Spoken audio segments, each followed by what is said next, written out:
दोस्तों नमस्कार। हाजिर हुए हैं एक और कहानी के साथ।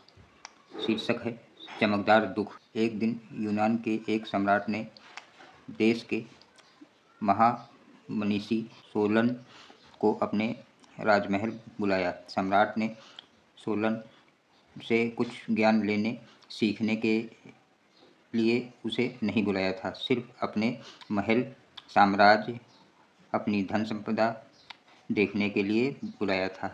सम्राट चाहता था कि सोलन प्रशंसा करे कि उनके जैसा सुखी और कोई नहीं। सोलन आया, महल घुमाकर दिखाया गया। सम्राट परीक्षा करने लगा कि वो कुछ कहे, लेकिन सोलन चुप ही रहा।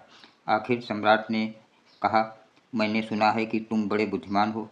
मुझ जैसा सुखी तुमने कहीं और मनुष्य देखा है? मैं परम सुख को उपलब्ध हुआ हूँ। सोलन कुछ बोला। सोलन ने कहा, मैं चुप ही रहूं तो अच्छा है, क्योंकि क्षणभंगुर को मैं सुख नहीं कह सकता। जो शाश्वत नहीं है उसमें सुख हो भी नहीं सकता। सम्राट, वह सब दुख है, बड़ा चमकदार है, लेकिन दुख है। तुम इसे सुख समझे हो तो तुम मूढ़ हो। सम्राट को धक्का लगा। सोलन चुप ही रहता तो अच्छा था। सोलन को उसी वक्त गोली मार दी गई। सामने महल के एक खंभे लटकाकर सम्राट ने कहा, अभी भी माफ़ी मांग लो। कह दो कि सम्राट तुम ही सुखी हो।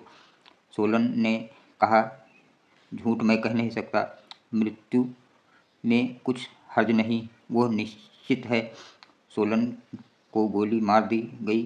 फिर 10 वर्षों बाद सम्राट पराजित हुआ। विजेता ने उसे अपने महल के सामने एक खंभे पर बांधा।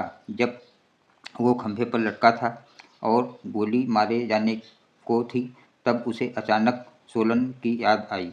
ठीक 10 वर्ष पहले ऐसे ही सोलन खंभे पर लटका था। तब उसे सोलन के शब्द भी सुनाई पड़े, जो शाश्वत नहीं है वह सुख नहीं है, जो क्षणभंगुर है उसका कोई मूल्य नहीं है। यह चमकदार दुख है। सम्राट उसी चमकदार दुख को सुख मानकर सम्राट की आंखें बंद हो गई।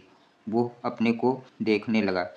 जब उसे गोली मारी जा रही थी, तब उसके होठों पर मुस्कुराहट थी। उसके आखिरी शब्द थे, सोलन, सोलन मुझे माफ़ कर दो, तुम ही सही थे। जय साईं राम।